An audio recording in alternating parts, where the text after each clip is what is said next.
brought to you by Saluja Gold. Bharat का सबसे भरोसेमंद सलूजा गोल्ड टीएमटी बार। Saluja gold TMT. अब सही पकड़े हो कॉन्ट्रैक्टर बाबू, मजबूती सब कुछ है। हम पागल लोगों को न्यूक्लियर वेपन नहीं रखने दे सकते, ये बात कही है अमेरिका के राष्ट्रपति डोनाल्ड ट्रंप ने। उनके इस बयान के बाद से एक सवाल जो उठ रहा है वो ये है कि क्या अमेरिका अभी जंग में शामिल है या जंग खत्म हो चुकी है। एक तरफ वे कहते हैं कि अमेरिका ईरान के साथ जंग में है क्योंकि पागल लोगों के पास न्यूक्लियर वेपन नहीं होने चाहिए। वहीं दूसरी तरफ दावा करते हैं कि सीज फायर के बाद टकराव खत्म हो चुका है। मेरे प्यारे डोनाल्ड भाई ट्रंप जी, आप एक ही समय पर ऐसी दो अलग अलग तरह की बातें कैसे कर सकते हैं। ये बयान ट्रंप ने एक कार्यक्रम में दिया है जहां भीड़ उनके हर लाइन पर यूएसए यूएसए के नारे लगा रही थी। ट्रंप लोगों से सवाल पूछते हैं कि आप भी मानते हैं ना कि ऐसे लोगों के पास न्यूक्लियर वेपन नहीं होने चाहिए, और भीड़ जोर से हामी भरती है।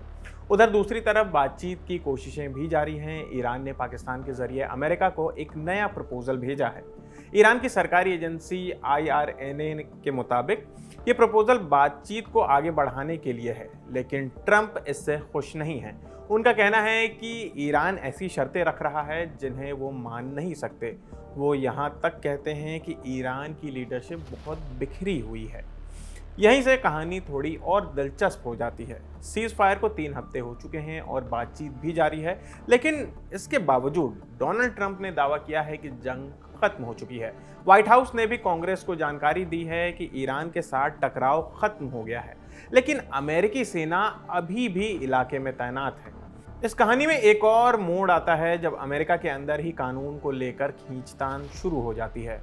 वॉर पावर्स रेजोल्यूशन नाम का एक कानून कहता है कि अगर राष्ट्रपति 60 दिन तक सेना का इस्तेमाल करते हैं तो उन्हें कांग्रेस से मंजूरी लेनी होगी। 1 मई को इसकी तय सीमा खत्म हो गई, लेकिन मंजूरी नहीं ली गई। ट्रंप इस कानून को ही असंवैधानिक बता देते हैं। वहीं सीनेट में डेमोक्रेट्स कई बार कोशिश कर चुके हैं कि इस सैन्य कार्रवाई को रोका जाए, लेकिन छठी बार भी उनकी कोशिश नाकाम रही। यानी अमेरिका के अंदर भी इस मुद्दे पर सहमति नहीं बन पा रही है।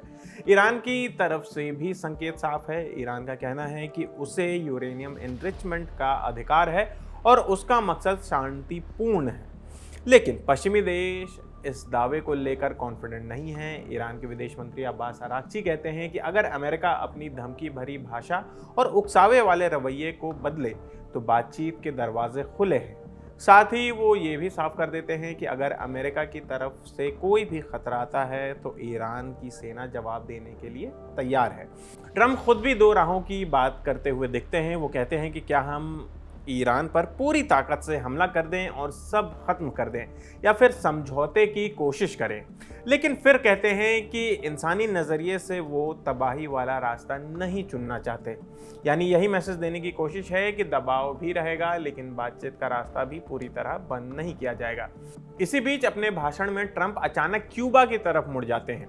वो कहते हैं कि क्यूबा के हालात ठीक नहीं हैं और जब अमेरिका की सेना ईरान से लौटेगी तो रास्ते में एक बड़ा बैटलशिप जैसे USS अब्राहम लिंकन क्यूबा के पास जाकर खड़ा होगा और क्यूबा खुद ही सरेंडर कर देगा। ये बात इंडिया टुडे की रिपोर्ट में कही गई है।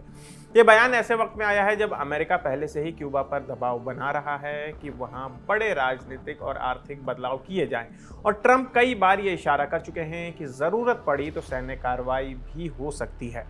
पूरी कहानी को अगर हम एक साथ जोड़कर देखें तो तस्वीर कुछ ऐसी बनती है कि सीज फायर है लेकिन भरोसा नहीं है, बातचीत चल रही है लेकिन सहमति नहीं है, युद्ध खत्म होने का दावा है लेकिन खतरा बरकरार है। यानी हालात ऐसे हैं जहां शांति का ऐलान हो चुका है लेकिन असली शांति अभी दूर ही दिखाई देती है। तो फिलहाल इस खबर में इतना ही। आपकी इस खबर पर क्या राय है हमें कमेंट करके ज़रूर बताएं। मेरा नाम आसिफ असरार है। देखते रहिए दी ललन टॉप। शुक्रिया।